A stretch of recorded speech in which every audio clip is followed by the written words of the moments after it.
Good evening, ladies and gentlemen, and welcome to Once Upon a Time at the Oscars.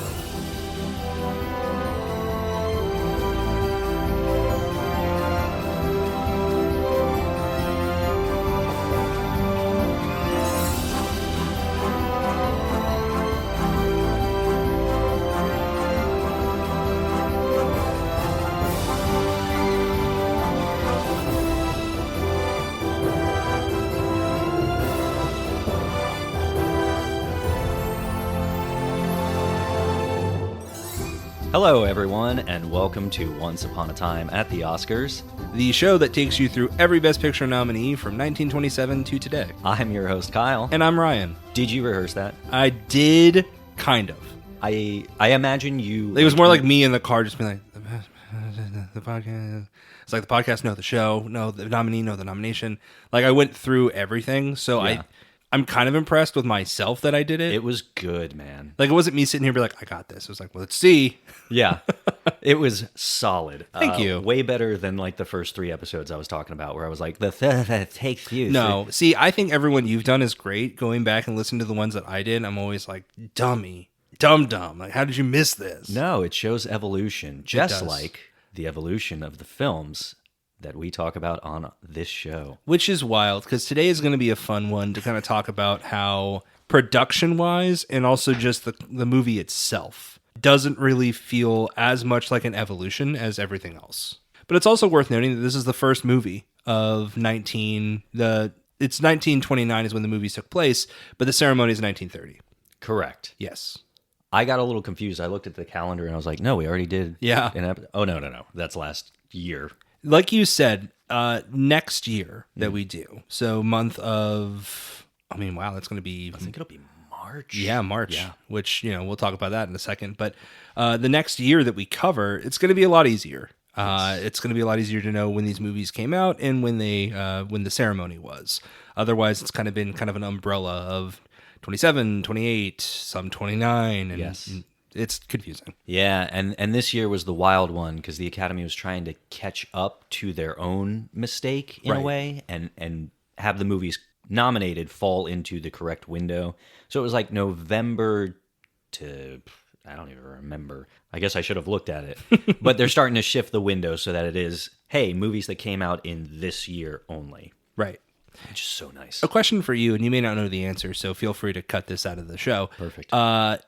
Do we know that stayed until current times, or were there any other weird misses that they tried to catch up with? I feel like I remember there being some issue that postponed the Oscars. I just read a book about it. It's either war or something with strikes. Okay, that makes way more sense, actually. Yeah. That strikes would prevent that. I don't remember 100%, but I feel like there was one of the two things that changed things. But also there was a little bit of a shift during COVID. Slightly. Yeah, nothing crazy, but it did kind of shift the window a little bit for nominations. That's correct. It did shift the window a little bit for nominations, and we'll get to that year in a couple of real-time years. Yeah. But a strange one, mostly because it didn't prevent them from having a ceremony. Right. It just prevented them from having certain nominations, and you can kind of tell. Yeah, prevented them from having an entertaining ceremony. Correct. And an entertaining list of nominations. Yeah. Not bad, but certainly a little unlike the Academy. Very limited. Limited, for sure. But we're kind of getting ahead of ourselves. By a couple, like half centuries. Yeah, 90 years almost. Yeah. Jeez. But yeah, let's talk about Disraeli from 1929. Yeah, our first of the 1930 ceremonies. This was directed by Alfred E. Green and starred none other than George Arl I as Benjamin Disraeli. No way. And then Doris Lloyd, David Torrance, and Joan Bennett. Big name. Big name. This was released by Warner Brothers. And tell us a little bit about Disraeli, Ryan. Yeah, sure thing. So Disraeli takes... I'm trying not to read the entire plot synopsis here, but essentially George Arl I plays the Prime Minister, Disraeli. Yep. Yeah, he sure does.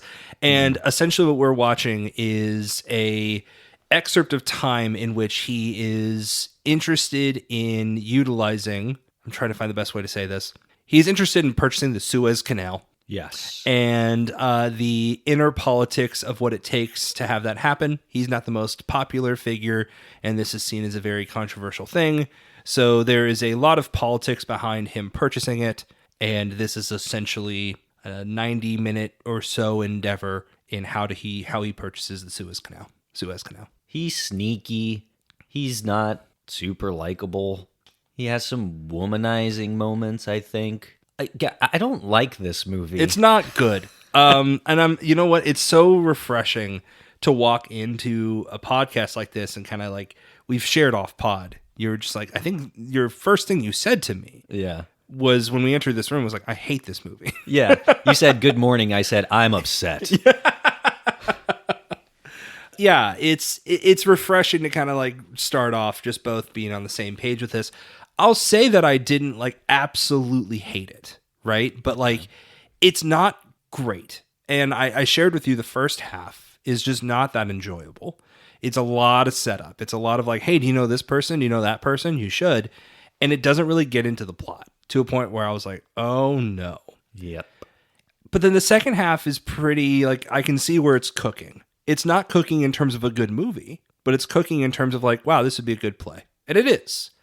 And it was. It was. And we're getting ahead of ourselves just a little bit. So let's start at the beginning here. This is a movie that essentially is a camera placed in a certain position for a scene. Kyle described it to me when we first started talking about this movie pretty perfectly in the sense that it's a play and they found the best place to put a camera and said action. Right. And that's it. Yeah. And, I will say I watched a YouTube video. I forgot what it was actually about, but they talked about why early sound movies are awkward and why they exist the way they do. And there was a lot of talk about things that I forget. Cameras were really loud. So they would have to put what they called blimps around the cameras, these big boxes that kind of limited their mobility. I say kind of, extremely limited their mobility. So you went from scenes like the cafe in Wings, where the camera was going across on a dolly. You couldn't do that now because you had to provide a blimp around the camera to kind of cut out that whirring sound, since sound was an issue now. And then you get stagnant camera angles. And it makes for such a tough watch. It does. And, another thing about this movie specifically is I kind of noticed about halfway through that the angle looked a little strange. Yes. Not bad, but like a little weird to a point where if there's three people or there's two people on screen, but the person who's furthest left is almost cut off a little bit and you feel like there might be something to the left of them. So preservation-wise, this movie has survived, but in order for them to really make it optimal, they had to actually chop about, maybe less than a third, obviously, but a significant part of the left part of the screen. So the movie doesn't look super out of place, but there are certain frames where it looks a little unintentional. Yeah. Did you read like specifically why that is? No. This is not the only movie like this. There are a ton of movies from this era that had suffered the same fate. And what it is when the movie came out, it was sound on disc. Mm-hmm. So the soundtrack and the dialogue and everything was placed on basically a phonogram or gramophone or whatever they're called that would play simultaneously with the movie. In order for it to get a wide release later, a re-release in like the early 30s, they changed it to sound on film, where on your actual film strip, what it is the left side of the film strip has the sound clip there, but in order to add that to the film, they had to cut some of the left side of the frame. Interesting. Because they couldn't, like, to fit on a whatever millimeter camera. Right. Forgive me for being a layman. It had to still fit there, so you had to just overlap what was already existing on the left side of the frame. Interesting. Was this something that spanned multiple years, or was it like 1929 was the year where they kind of ran into this? I think it was anytime they wanted to update a film that had been made film on disc. I That's understand. what it was. So it wasn't presented in theaters this way. This is the preservation of it. Correct. Understood. Yes. So it's one of those things where had they not altered it to be film on sound, sound on film. There you go. This would have looked, you would have gotten the full frame and it probably would have looked better, but the way that the sounds exist would be very different now. Copy. And it may not have survived because it wouldn't have gotten the same wide release that it did in the 30s. That probably, I don't know, reignited its popularity and made it worth preserving. That's kind of an assumption, but it is one of those things where they're like, oh, let's re-release it. And that's the first step in preservation, I guess. Interesting that we talk about preservation, especially the Lost Media episode with The Patriot.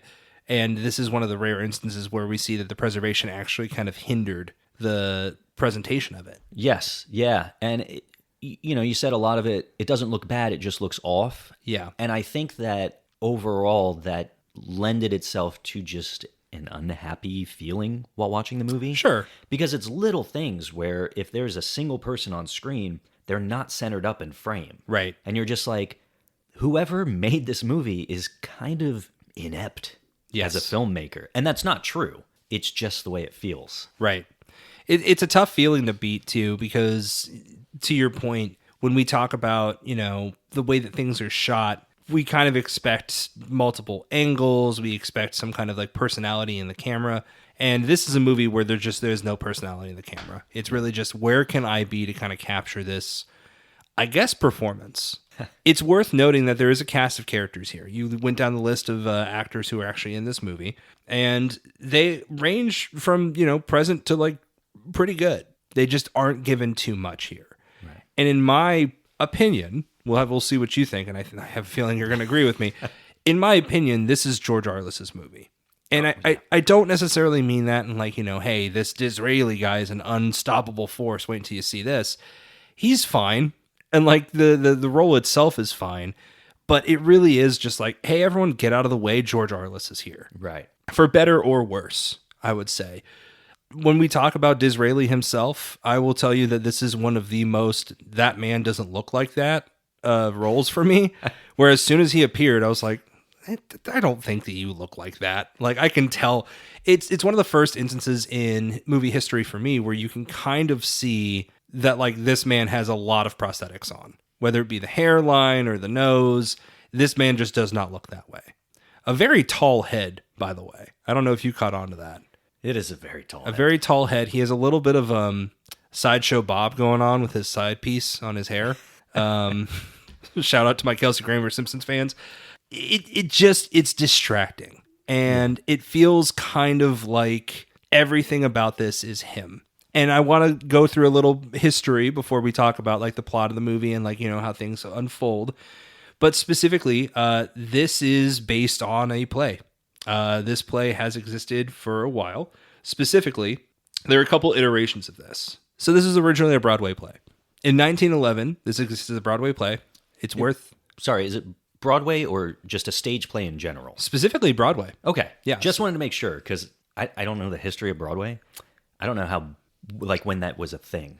If only there was a movie that told us a little bit about melodies on such a place that we could have covered. Maybe we'll watch it one day. We'll have to. We're a couple 98 years away from doing that again. So 1911, it was a Broadway play specifically. Maybe it started somewhere else, but it was on Broadway in 1911. Right. And it was under the name Disraeli. Yeah. You're not going to believe that. So from then, it actually had a revival about 16 years later. So 1917, there was a revival, and you're not going to guess it. It was called Disraeli again. Wow. And then from then, they said, you know what? We got to do this thing again, but put it in the movies. In 1921, they made a silent film. What do you think it was called? Hair. Oh, you're so close. Because of his insane-looking Sideshow Bob hair. Yeah. No, it's Disraeli. Oh. So that was in 1921. And then they decided again in 1929, the year that we're covering now, that they're going to make another film now that it's a talkie, right? Yeah. Hey, now we can get this performance fully fleshed out. It doesn't have to just be something you have to see in person or something that you can see in a silent film and just kind of infer the performance that I'm giving. Now you can hear the whole performance. Yes. And all of this just does feel very vain, right? In having like 4 iterations of this play that is put into like the second iteration on film, but all of it just feels very much like that. One thing pushes it beyond the point for me that it feels this way. And that's that in 1929, George Arl also filmed The Green Goddess. Are you familiar with The Green Goddess? Just the drink. And also, of course, the dip and sauce at the melting pot. I'm with you. I saw it in your face. I agree. Yeah, it's actually about the sauce in the melting pot in 1929. Wow. It's not. So it was filmed and completed before Disraeli was, right? But it actually was held onto. So it wasn't released until 1930. So they held on to this movie. And the reason is, and this is not a joke, it was at the request of George Arl I because he felt that the film was a better vehicle for his talkie debut. Disraeli was. Disraeli was, correct. Wow. So all of that to say that a lot of this and the movie itself just feels kind of like, hey guys, you should probably be looking at this right now. And it's George Arl I just going ham on this Disraeli role. So This is George Arliss's GTA 6. it is. He's like, clear the calendar. You'll never believe what I've got cooking. You guys are going to think that is like a month and a half old reference that Kyle's giving right now, but I need you to know it's extremely timely at the recording. Yeah. Yeah, that's a great bet. Did this feel, watching Disraeli, did it feel at all like a passion project and less of a movie? Yeah, I mean, you can tell that George Arliss, not only is this his movie as far as his performance goes, but like, this is his movie. Yeah. He's running the show behind the scenes as well. And you bring up all of these iterations of Disraeli, you leave out the part where he has owned this role for all of those. Oh, he is Disraeli in all those iterations, Yeah. correct. So I think in 1911, when it first started as a stage play, I don't know if that was his, like he was the original Disraeli there, but by 1917, he had performed 280 shows where he played Disraeli. And then he was in the silent film. He was in this film.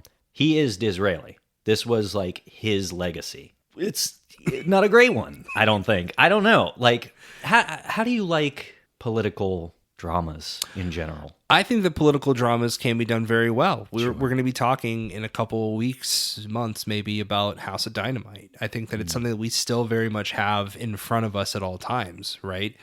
I think it can be done very well. One of the best television series in my eyes that have come out in like the past 100 years or so is West Wing. You know, I think House of Cards, albeit from all of its demons, a pretty fantastic like written show. So I think political thrillers or political dramas can be done extremely well. Yeah.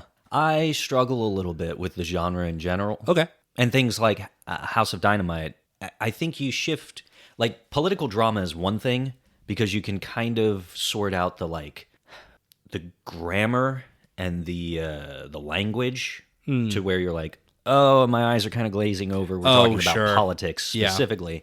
And when you get to the thriller segment, you're just like, okay, here we go. Someone's about to launch a bomb. Yeah. That's a big deal. This is very much a political drama. It's a political biopic. Sure. Yeah, no, that feels right. I mean, even that I struggle with. I try to think of like the most recent ones I've seen.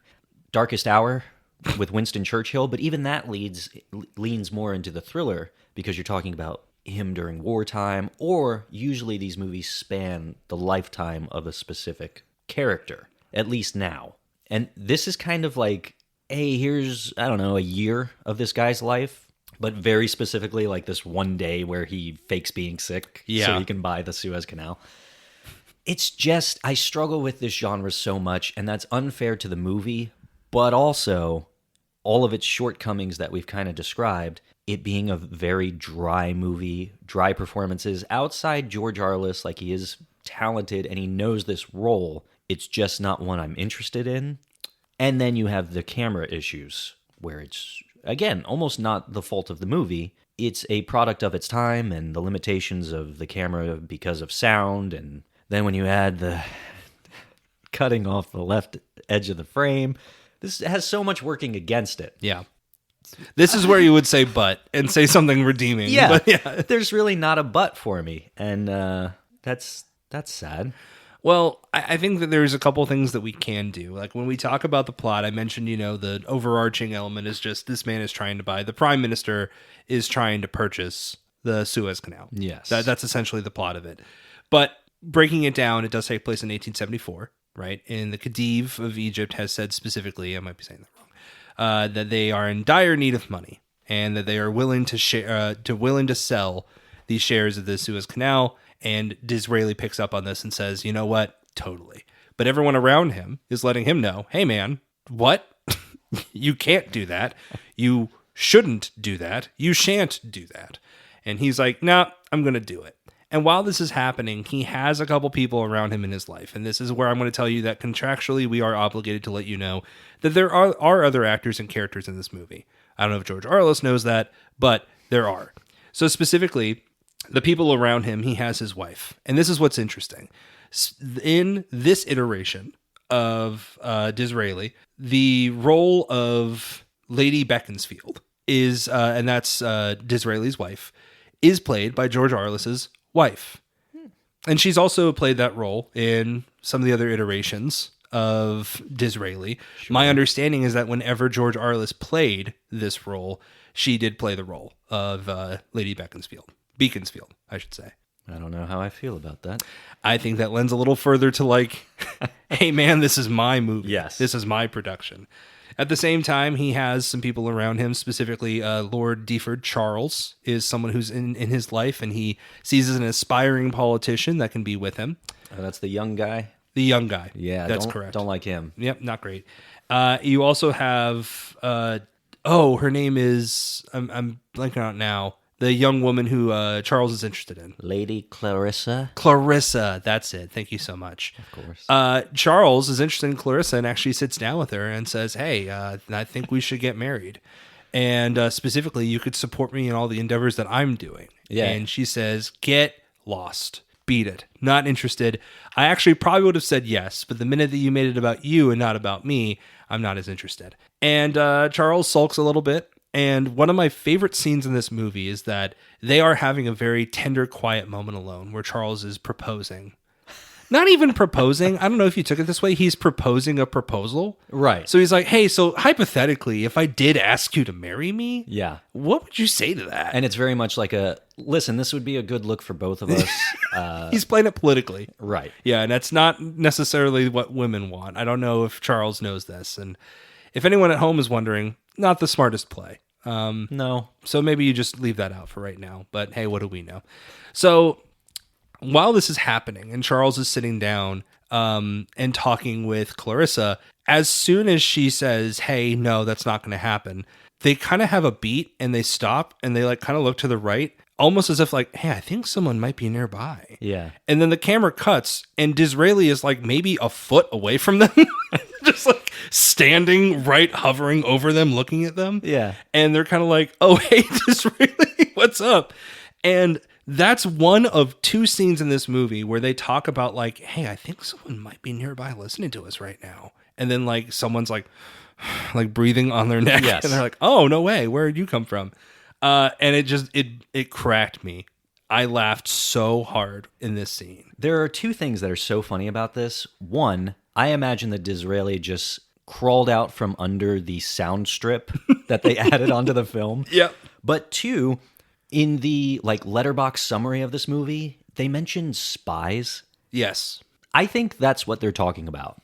They're talking about little Disraeli just hiding in a bush going, ask her, Charles. Do it. What a great proposal that was. Yeah. It's so goofy. It's very goofy, and I didn't expect that. Yeah. I laughed really hard at that. Also, maybe it's just the grain of the film, but there's a little part of you that kind of can't immediately see Disraeli, and not because he's hidden well. Like, he's just standing in front of the bush. Yeah. And, like, whatever he's wearing kind of, like... And it's not like he wore something specifically to hide in the bush. He's but, wearing like, camo. He's not wearing camo or anything, but he's just kind of standing right against it, almost Homer Simpson style. Like, just right against the bush, hoping to be absorbed by it. And it's one of the funniest, like, still images that I've seen in a very long time. So kudos to George Arl for that unintentional bit. But you mentioned spies, and there are spies in this, or at least they are identified as spies. Specifically, there are two individuals, and that would be Mrs. Travers and, who's the other guy? It's like it starts with an F. There's like a J and a B in there. I don't know. JB Fole. Yeah, JB Fole, that's it. We forget his name because quite literally the only two scenes I can remember are him opening a door and being like, got it, and like closing it, and then opening a door and being like, oops, my bad, and closing it again. So there's another spy, and we are led to believe that they are Russian spies. Yes. Here to spy on the prime minister to see what he's up to so they can destroy the relations that they have. So my problem with this is twofold. I mentioned that there are characters in it, but it doesn't feel that way. And the reason it doesn't feel that way is that the way that George Arl is playing Disraeli is that he doesn't have a single thought that isn't being said out loud, right? There's never a thought in him that's like, I should play this close to the chest. Out loud at all times, he's kind of saying things. So it feels like it's less Charles and Clarissa's relationship, and it's more Disraeli wishing this to happen and putting things into place to where it does happen. But then instead of them thanking him or like, cool, we'll do this, he's telling them what to do. Right. And especially the second half of this, you mentioned that he kind of like, this is where it's super play-y. It's very much just a production, or I should say a Broadway production, where it just takes place in his chambers. Yes. And I think the last 45 minutes, maybe more of this movie is his chambers. And he's talking with multiple people. They just come in. And when they're supposed to come in, he tells them to come in. And when they're supposed to leave, he tells them to leave. And it feels like George Arl is directing this movie. Like specifically Disraeli is directing this movie. Yes. And it's just so strange. Like maybe that's why it was more interesting for me on the back end, because you almost literally see the character of Disraeli directing this movie. Mm-hmm. And you're kind of like, okay, cool. So what's going on here? But things will happen and people come in and will be like, oh man, I'm bankrupt, Disraeli. You won't believe it. And he's like, okay, I'll solve this. And then someone else is like, hey, I'm not going to give you that money. He's like, okay, I'll solve this. And it just feels so weird. It feels so weird. And the only thing I can think of, especially reading the production of all of this, is that it just feels a little bit like a vanity project. Yes. And you know what? You said it yourself, and spoiler alert, we'll be talking about this again. He gives a good performance. Like, you can tell, if not just from the way he looks, this isn't George Arl. Right. Like, that's not just who he is. So he's acting well, but it feels a little, like, self-important, is the best way to put it. Yeah. He's just showcasing his baby, really. Sure. And like you said, the second half, or second three quarters, whatever you want to call it. It's not a long movie. It's like an hour and 27 minutes. Right. Boy, it feels way longer than that, I tell you what. Mm-hmm. But it's like they added a little gimmicky, like high school play twist to it. Yeah. That allows him to purchase the Suez Canal, where he literally invites people into his chambers and pretends he's sicky so he can be a little tricky. And it's just, I don't know, Well, and let's talk about that, because when he pretends to be sick, it's not even like no one be around me. It's just like, oh, I just got the sniffles. Yeah. Like, I just need a little nap. I got a towel or I got a little blanket around me sitting by the fire. I'm laying down. Oh, I'm just not feeling my best. And at no point does anyone talk to him about like, well, now we can take advantage of him. There's almost literally no point to him pretending to be sick outside of just not leaving his chamber. Yeah. I don't know, man. I started to lose just what was going on with the plot, because you really you get to the point where you don't care. You don't care. Yeah. And I hate that. I want to sit down and I want to engage with these movies, and that's my whole thing. But he's laying there on his little couch with his blankie. What's going on? He buys the Suez Canal. Cool. Yeah. Well, this whole movie is just like it could have been an email. The whole movie could have been an email. It could have been. Because what ends up happening is he ends up sending Charles. I should back up just a little bit. When Clarissa turns down Charles' proposal, again, Disraeli says, let old Dizzy take a stab at it. And he says, well, hold on. I think he has promise. I see promise in him. So if I bring him on in a role in my cabinet and give him some purpose in life, would you take him back? And she's like, yeah, probably. So he does that. And he puts Charles in this position. And specifically when he has to send Charles after half of the Russian spies, not Mrs. Travers, the other Mr. Fishbowl, whatever his name is, leaves, they say, well, he's on his way to Russia to report in everything he's found here that you're going to buy the Suez Canal. So Disraeli says, well, I'm going to send Charles. And they don't know that we know what they're onto. So I'm going to send Charles into Egypt specifically to finalize this trade. And he's going to cash this check given to me by Mr. not Travers. It's the banker. Myers. Hugh Myers, I believe. I'm getting this. No, anything you say to me at this point, I'll be like, yeah. Yeah, I believe you. That. So it is Myers. So Hugh Myers runs the bank and says, hey, yeah, sure, you have the money, whatever. So all that happens, and then Hugh Myers shows up. He's like, hey, man, I'm bankrupt. Like, something has happened. You're never going to believe it. Maybe a Russian spy is involved. I don't know. Maybe her name is Mrs. Travers. I don't know. And they're the reason that I don't have the money. Disraeli is like, it's Mrs. Travers. I know that she did this to you. Not a problem. Let me figure it out. And then he leaves. And then he brings in Mr. Probert. He brings in Mrs. Travers. Mrs. Travers shows up. He's pretending to be sick. I'm ill. Please have pity on me. But by the way, are you a Russian spy? Did you happen to maybe cause this bank to lose all of its money? And she's like, yeah, 100%. I bankrupt him. I'm the reason there's no money. I'm the Russian spy. Totally. Just all this is given up for some reason because Disraeli is so good at pretending to be sick, I guess. Yes. He's like, cool, got it. Brings in Probert. And Probert is essentially the only person who can reverse all of this and give credit to the bank. And he has said this whole time, hey, man, there's no way that I'm going to fund your little endeavor to buy the Suez Canal. And essentially, Disraeli says, hey, actually, not sick anymore. Now I'm powerful again. If you don't sign this bill that gives unlimited credit to the bank, then I'm going to sign it myself and make it happen. So it's happening one way or another. I'd love for you to get the credit on this, though. And he's like, fine. If you were going to do it anyways, I guess I'll do it, but I'm not happy about it. He signs it and leaves. And someone's like, wow, I didn't know you had the power to do that. And Disraeli's like, I don't. He doesn't know that, though. And you're like, oh, that tricky Disraeli. And now Mrs. Travers gets to see him be like, all right, cool. Now you have the unlimited credit for the bank to spend the money that you want to buy the Suez Canal. So you're good and you own the Suez Canal. Great. Movie is essentially over, right? No. Yeah. Oh. Because it cuts now to, hey, cool, I bought the Suez Canal. I want to thank everybody. He's going to, I think it's the wedding of Clarissa and Charles. Okay. Or maybe it's just church. They're going into a church. That's all I know. So he comes out and his wife is sick, right? Lady Beaconsfield is sick.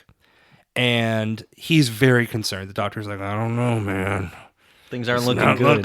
This is more than just throw a blanket over. Exactly. Like, he is essentially like, I'm not joking. I've made this voice a couple times, but he is essentially like, I don't know, Disraeli. It's not looking good. So Disraeli comes downstairs and he's like, hey, I just kind of want to, almost like a curtain call. It's like, I want to thank the people who got me to this position, specifically Hugh Myers. And Hugh Myers walks up. He's like, yeah, you can go away.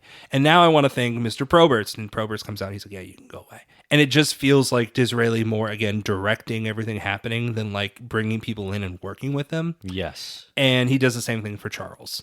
And then as he is thanking Charles, he gets a letter. And he opens this letter and he's like heartbroken. He's like torn to pieces about reading this letter. And his wife just walks up. He's like, hey, what are you reading? He's like, oh, I thought you were dead. She's like, I'm not. And the movie's over. And it's never explained what he read. And the whole thing just feels very like nothing happened. This could have been an email. Listen, I am so glad that you summarized all of this movie. Yeah.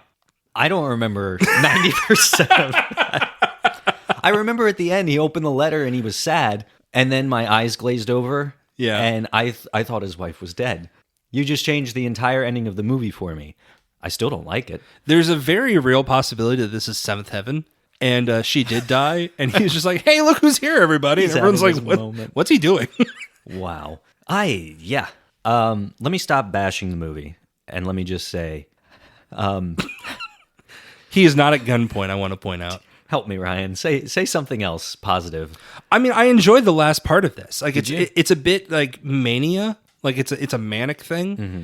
And I see why he was nominated for Best Picture. For Best Actor in this. Really? He was kind of nominated for Best Picture. Best Picture, George Arl I. Yes. He's like, I did it. He was nominated for Best Picture. Let's just say that. I see why. Because he is indeed giving a performance. And it just feels very much like a self-important, self-grandizing, like it had to be me kind of thing. I'm trying to think of who the modern day version of this is. But Bradley Cooper. Yeah, it's Bradley Cooper and Maestro. Where you're like, yeah, okay, I see what we're doing here. What's interesting to me, though, is that at least Bradley Cooper had the foresight to direct himself in this. And this isn't directed by George Arliss, right? No, Yeah. it's not. So it just kind of feels like George Arliss is just sort of commandeering everything rather than like owning the production. Which is so interesting. I really imagine what it was like on set while Alfred E. Green directed. If it was one of those moments where they're filming a scene, they say cut, and then George Arliss is like, listen, Alfred, good chap, take it again from the top. Like, this isn't how I did it 281 times previously. Let's hit it again. Yeah, probably. I don't know. We didn't talk about what this was nominated for. We didn't. The only other thing I want to mention that we hadn't before is you talked about the sound on disc technology, sound on film, and how that removes the leftmost of the screen. Another part of it, too, is that there are actually 3 minutes cut off of this movie. Right. So what we're seeing is a shorter version, granted, all 3 minutes. Maybe those 3 minutes were him being a little sick boy in, the by the fire with his little blankie. But there are 3 minutes that are lost in this specifically. So it's described that it's pre-code footage. I don't know what that means because there really isn't anything too controversial in this in terms of what the code wouldn't allow. Maybe the political sense of like the actions of political officials, maybe. Yeah. But the only thing that I've seen is the description of the minutes that were cut out, labeled as pre-code footage. I wonder if it actually has anything to do with content and just when it got re-released. Or it's more just historically it was pre-code. Because the movie is pre-code. Right. As are all of the films we've been Correct. talking about up to this point, which will really take a big play next episode. Yep. Stay tuned for that. But yeah, I don't know. I really think it might just be, we lost 3 minutes and this is pre-code. But there's no connection between the two. I think so. You know who's torn up about those 3 minutes being missing, though? Georgie boy. Dang it! You lost 3 minutes. My best work! Now I'll have to remake this in 1937. It is worth noting that I don't believe anywhere that I see this listed that it was remade after this, correct? So this was, by my research, the final iteration of Disraeli. I think there was some BBC special or something like way later. Was George Arliss involved? Probably. He'd have to be. Yeah. He is Disraeli. The only one. It's very interesting because the majority of the movie he is kind of depicted as everyone's just kind of like, God, this guy's just crazy. This guy's bonkers. But like in the movie, he's just like, okay, I just think I want to buy the Suez Canal. I don't know, man. Yeah. Just let me buy it. Why can't I do that as prime minister? And he's trying to help people around him, but like it's never clear exactly why he would want the Suez. It's weird. Yeah, it's all a political gain and how to gain favor with the queen and this, that, and the other thing. You know, the scene in The Godfather when Vito Corleone is playing with like his grandson, I think, and he has the orange slices in his mouth and he's goofing off. Yeah. That's Disraeli to me. He's like The Godfather, but only when he does the silly things. Yeah, that's true. And I think that he thinks that he's doing a lot of Vito Corleone Yes. like stuff, but in reality, he's just got orange slices in his mouth. Exactly. I also think of that scene in Wolf of Wall Street when Jordan Belfort, Leo DiCaprio, is like dancing very goofy. I think that's a similar thing to Disraeli, where everyone's just like, Disraeli, and he's probably like getting goofy with it on the dance floor. But he's not really doing a lot of like commandeering when it comes to, he's doing some little like trickster moves with spies, I guess, to like trick them into giving him enough money to buy the Suez Canal, Right. I suppose. But he's also hiding in bushes and like pretending to be sick. Yeah. It's just a little silly for me. And did this spark any kind of interest towards this real life figure for you? Oh, no. Yeah, I me mean, neither. on the downside that like it is almost a comedy in the way that it's played, and I don't think it's intentional. No. But it's also, I mentioned the two spies. There's the two spy moments. The first one is the one that actually just destroyed me, of Disraeli just standing in front of a bush next to them. But then later on, Disraeli's having a conversation with Charles, again, very privately on a bench, and they kind of like look to the corner like maybe someone's behind us. And like Mrs. Travers is just standing like very clearly right next to them on the other side of a bush. And they clock her almost immediately. Like as soon as Disraeli turns his head, he's like, "Oh, Mrs. Travers, hello, didn't see you there." And that to me, again, just like, I think it isn't supposed to be funny. I think it's just the way, how do we film this where people can see it on camera. Because on a production stage, like a Broadway stage, we can probably have it to where like the audience sees them, but like these characters don't. Right. But it wasn't really thought out very well with this. So it feels very comedic to a point, to answer your question, where any interest that I had in this real life thing, I was like, well, clearly he wasn't this goofy, silly little guy. So I think this is just more an interpretation that I'm okay leaving alone.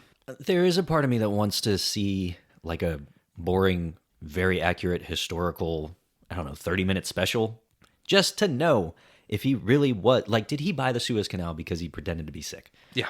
That's really all I want, and then I can lay this to rest with all 282 George Arliss performances. Crazy. Well, hold on. Are you counting the 1917 film he did? Or 1921, I'm so sorry. No, darn it. 282. There you go. But let's get back to what it was nominated for. Yes. It's important to note that, of course, this was nominated for Outstanding Picture.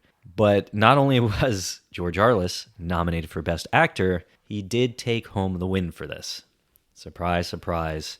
Surely he was campaigning for this, right? Oh, I think he was campaigning for this while filming the movie. Right? Like, he showed up at everybody's house and was like, come for tea, and I'm feeling ill. This is the last time I'll play Disraeli. And he has the blanket on by the fire. Yeah.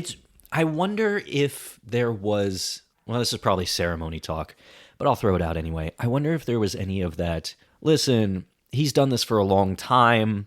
Like, Glenn Close has been nominated like 8 times already or whatever. Right. She's due for an award. I wonder if there was any of that associated with this from the Academy, where they said, I know it wasn't a movie, the 280 times, but this man has put his whole life into this one role. Yeah, it's interesting. I think it's a similar situation to where, like, if they end up making a Hamilton movie and Lin-Manuel Miranda reprises the role of Hamilton on the big screen production of it, if he wins an Oscar, it's the same thing where it's, well, you've done so many performances of this and you've dedicated your whole life. Right. It's actually a very funny thing to compare this to Disraeli, because that's another, not to say it's a self-grandizing performance, but that's one where he kind of built the whole performance or the musical around that performance and that character. Sure. And has, in a very similar way, honestly, maybe that should be my double feature rather for what I'm going to say, but it would be a similar situation where you're like, well, doesn't that count? Because you've had so many performances to do this, and we've seen you perfect it, and now it's just we're putting a camera in front of it. So, to me, I feel like there's a lot of firsts that George ends up getting with that. We'll get into it with the ceremonies, but to me, it feels like kind of like it has to be this kind of situation. Right. So, I don't know. I'm sure there's some campaigning there because of all the firsts that would make it. Granted, it's only the third, but there's a lot of implications of Disraeli. It's technically a remake, right? Mm-hmm. He is a British actor. Like, there's a lot of firsts in this. Right. So to me, that feels kind of like it has to be this way, so he's going to campaign for it. Yeah. In addition, this was nominated for 3 things. We mentioned the first 2. The third being Best Writing, and that was for Julian Josephson. That's always one of those interesting things for me, having not seen the stage play, having not ever will see the stage play. Is this just straight up pulling dialogue from that play and just laying it over film? Mm-hmm. And if that's the case, is Julian Josephson the original writer of the stage drama? That's where I think things are interesting now in the way that we split, right? Adapted versus original. Right. This didn't exist back then. So now it's kind of the conversation of, would it be original or would it be adapted? We're in the controversy of Barbie. Barbie is based off a property and not a specific, script. So is it really adapted in that sense? Right. There's a lot of talk about that. I think personally this is adapted, since there's been, to your point, 280 plus performances of this play. Mm-hmm. So to me, that's just an adapted screenplay, even if you changed a few things. Looking at Julian Josephson, he was just a screenwriter. So he took this screenplay of, or not screenplay, but he took the script of the Broadway play and wrote a screenplay around it. Correct. But again, who's to say how much he just took straight from the play? I mean, if George Arliss was in it, then it was a lot of the same. Yeah, that's true. Wow, that's the other thing. If it's the same exact thing from the play, did George just hop on set one day and go, yeah, I know the lines, roll it? Yeah. Let's go. That's why, honestly, I think that's the case, because the way that it seems on screen is that the other character, I don't want to say characters, the other actors are kind of just like directed by him. Yeah. Where he's like, well, why don't you, and he's physically pushing, go out of the room. Yeah. And why don't you come in? And it just feels weird. It is a moment that I think is kind of rare in movies where one actor is so skilled, and in this case knows the role so well, that the rest of the movie is brought down by that performance. Sure. And you can almost see the other actors be like, line, and George is like, I got you. Here we go. You can almost feel like little moments of like that exact scenario where there's a little bit of silence. Yeah. And he's like, that must upset you, doesn't it? And Charles like, very much so, yes. Yeah. I wonder if George would have been down to do a one-man show of this. I think he did. Fair play. I push in the same way that I tried to say that a Hollywood Review, maybe unfairly, isn't really technically a movie. Still a lot of fun. It's just technically not a movie. I think this is technically a one-man play. There happens to be other people like also on set at the same time, but I think that George Arl is kind of steamrolling them and mostly like doing their dialogue for them. To where they just have to say, yes. I agree. No, I agree. I'm broke. Yeah, I'm broke. That's my favorite performance outside of Disraeli is Myers, because Myers just has to be like, hey man, I don't know how to tell you this. I'm broke. Yeah. Just like holding his head in his hands. It's great. It's pretty good. A very big fan of it. So ultimately it was those three, right? It was Best Actor, Outstanding Picture, Production, however you want to label that. Yes. And Screenplay. Those were the three nominations. Am I correct in that? That's correct, yeah. Nailed it. Let me ask you this. I could say the Muppet thing, right? Like if you had to like make a Muppet movie and replace one actor with all of them, who would it be? And I think very clearly the role here is you keep George Arliss as Disraeli, but then you put everyone else as Muppets. Yeah. I don't think that's fun because that's essentially what this movie is anyways. So I want to like kind of push you a little bit on this. I want you to do this exercise, but Disraeli can't be human. Okay. Disraeli has to be a Muppet. What human character would you leave, and which Muppet would play Disraeli? Myers, I would leave. Yeah, it's Myers. That's true. The banker. And Disraeli would be a Muppet. I would make Disraeli Rizzo. Oh yeah, yeah, that's true. He's just sneaking up in the bush, and he's like, "What do you mean you won't marry him?" I see promise in him. Yeah, yeah, that's true. Rizzo's a really good call. I was honestly thinking Fozzie would be a really good Disraeli. Nice. Just because I'm thinking of Fozzie wig in Muppets Christmas Carol. My goodness. Fozzie laying on the couch with a blanket over him like, oh, I'm not doing so good, guys. Just the actual human hand like brushing up against his face, being like, yeah, oh, I'm so sick. And they're like, look, I'm dripping with sweat. And he takes his little flower and he like sprays himself in the face. He's like... Well, especially when he like tricks people, he can do the whole waka waka thing. Yeah. And there's just like, I think Fozzie would be a great pick in that. Solid. I like it. God, that's so funny. So, did you have any trouble thinking about a double feature for this? The hardest time. Really? Yes. I feel like of the two that we're talking about, and the next episode, everyone will be spoiled on that. This is the one that I had the easiest time. Wow. Like once I saw it, I was like, oh yeah, no, I'm in. I have the stupidest double feature. Well, might not be smart, but it was very quick. I'll say that. Do you want to go first? Yeah, I'll go first because, audience, you are going to be disappointed. Oh? I was like, let me think of a political It can't be drama. another George Arliss Disraeli production. No. I should say that. I wouldn't put anybody through that. I was like, I'm going to think of a political drama. I thought about like The Darkest Hour. Sure. I did think about Maestro because I saw the similarities of Bradley Cooper and the kind of self-praise of performances and things like that.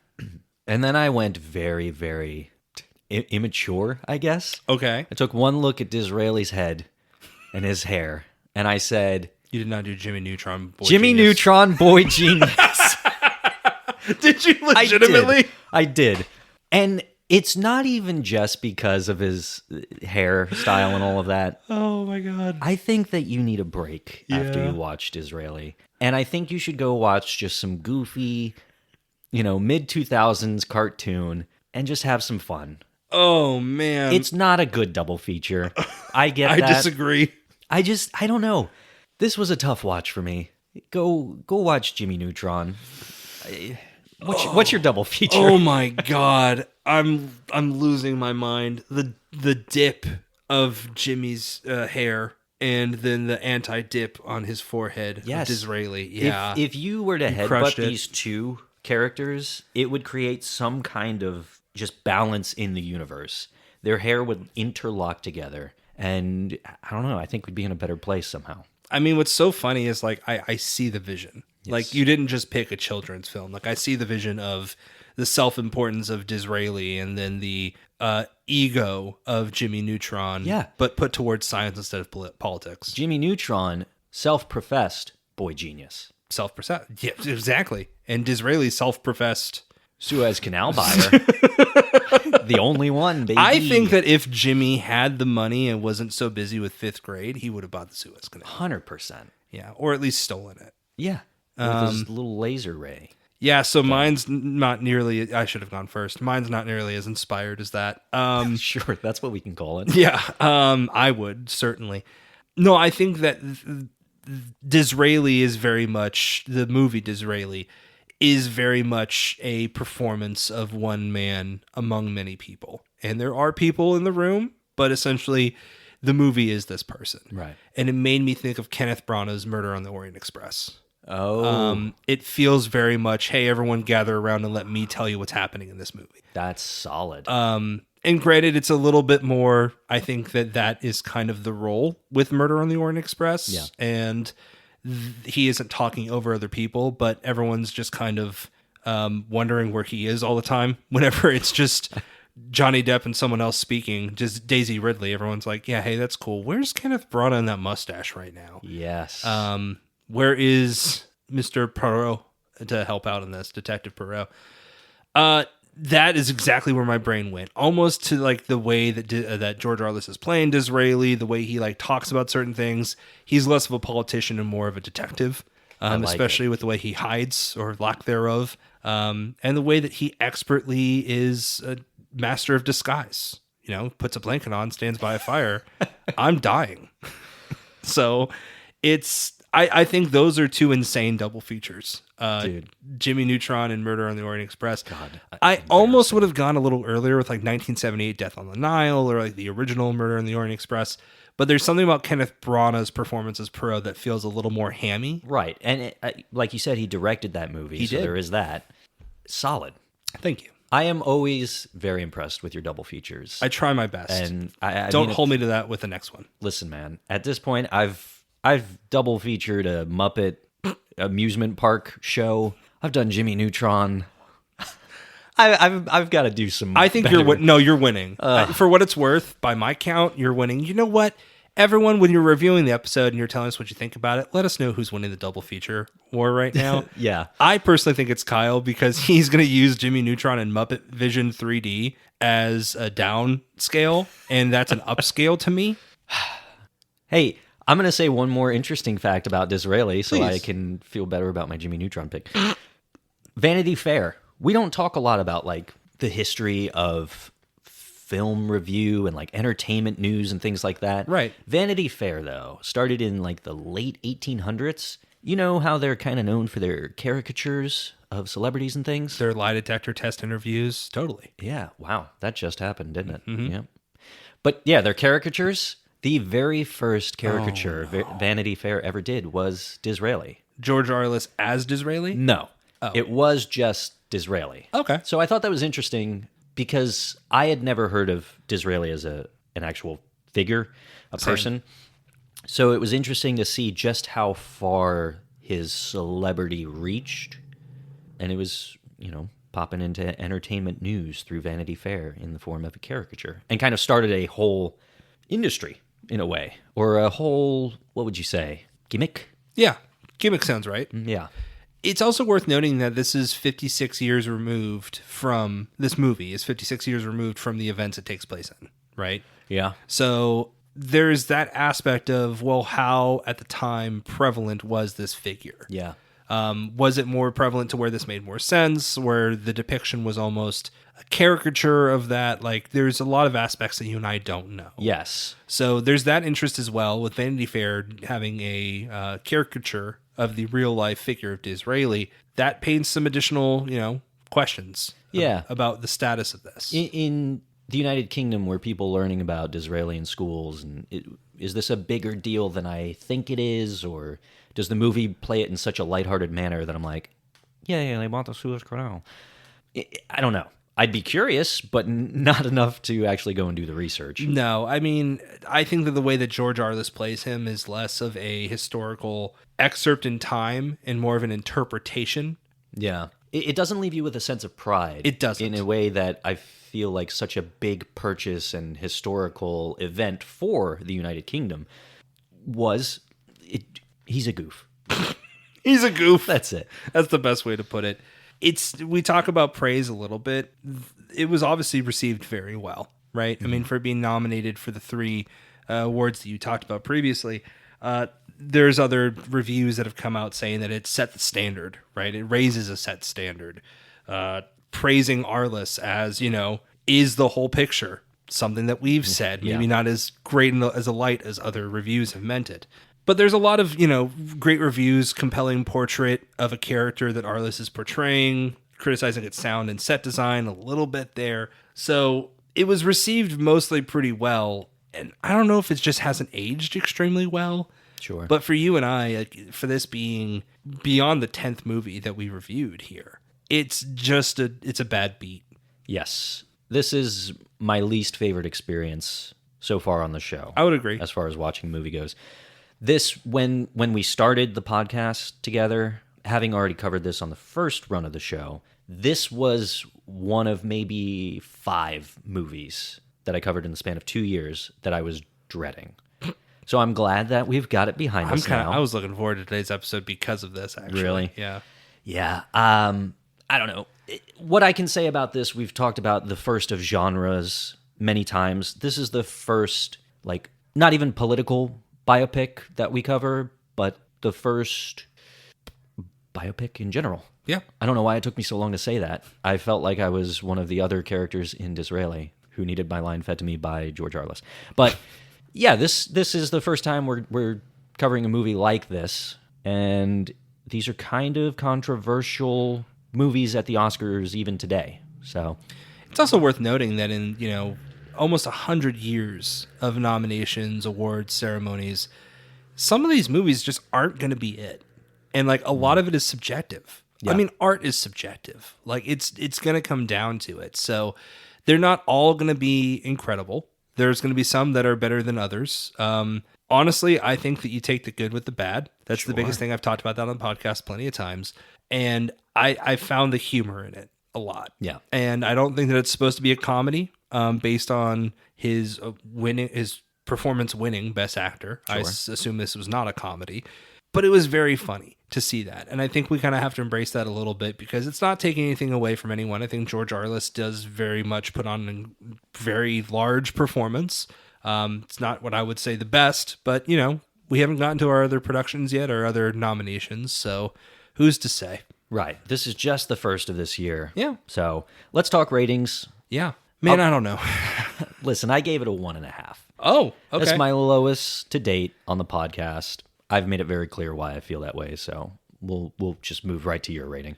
I would say my rating would probably be, I wish I could do a 1.75. Sure. Because that feels, 1.5. No longer a girl, not yet a woman, so to speak, right? Mm-hmm. Not a 1.5, not yet a 2. Yeah.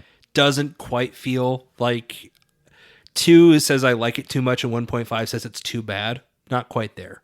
Okay. So I'd like to say 1.75, but just to kind of balance things out, I'll say 1.5. Yeah, that sounds right. Perfect. Because I can't necessarily recommend it. No. But I did have a very fun time with the last half of it, just kind of laughing with it. I think it's an incredible movie to drink to. Okay. If you have 2 gin and tonics, Disraeli's going to be a blast. Yeah.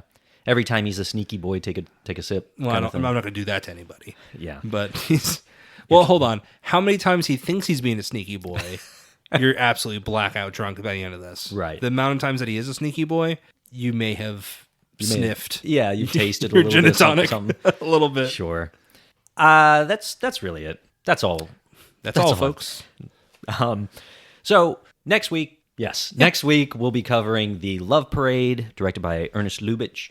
Stay tuned for that. I have thoughts. We actually, I don't know if you want to break the news here. This is the first year where we're going to have a guest. Oh, yes. Yeah. Confirmed. Absolutely. So that'll be for our All Quiet on the Western Front episode, which will be, I don't know, 2 or 3 weeks out. I should have looked at the calendar. But regardless, it's coming later, and it's exciting. It'll be out in December. Yeah. I've got to have the calendar when I sit down and do this. I was like, December. But time is menial to us now. This is true. Fabric of reality. If you would like to send in your thoughts on George Arl I, not his performance, just George Arl I in general, because that's what this movie is, let's be real. Reach out to us at outaopodcast@gmail.com. I have made the Once Upon a Time at the Oscars Letterboxd. That will be in the show notes. Give us a follow there. That will have the complete list of movies in the order we're covering them on the show, as well as our combined reviews of the movies and like our double feature things. That's a work in progress, but follow us now. And social media, check us out on patreon.com/OUTAO podcast. Anything else you want to add before we wrap it up? If we got it wrong, if you think, hey, you know what, Disraeli is actually fantastic and you guys are really stepping on George Arl I's production here, let us know. Send us a little email. Send us, some comments or something. Let us know. I don't think we are. I won't read him. I actually, in real time, just logged my rating of Disraeli on Letterboxd. Nice. And I'm going to go ahead and say, I don't think that we're going to get a lot of little discussion against the truth here. Probably not. I think people won't disagree with us for the most part. This is a movie that I don't think has any 4 or 5 stars, mostly around 2 and 3. Yeah. Which is fair. I think that's a good hunch. Yeah, I'd say so too. But like Kyle mentioned, send us letters. Let us know. Ask us questions. In real time, maybe around the ceremony episode, we're going to share those and read those out loud. If you have any questions for us, we're going to answer those. Or if you just had very nice things to say, we're going to say, aw, thanks. Exactly. That's all I've got. In the words of the great Jimmy Neutron, got a blast. In the words of the great Disraeli, I'm just not feeling my best right now. Oh. That's my favorite line. That's going to do it for this episode. As always, I'm your host, Kyle. And I'm broke. And we'll see you at the movies.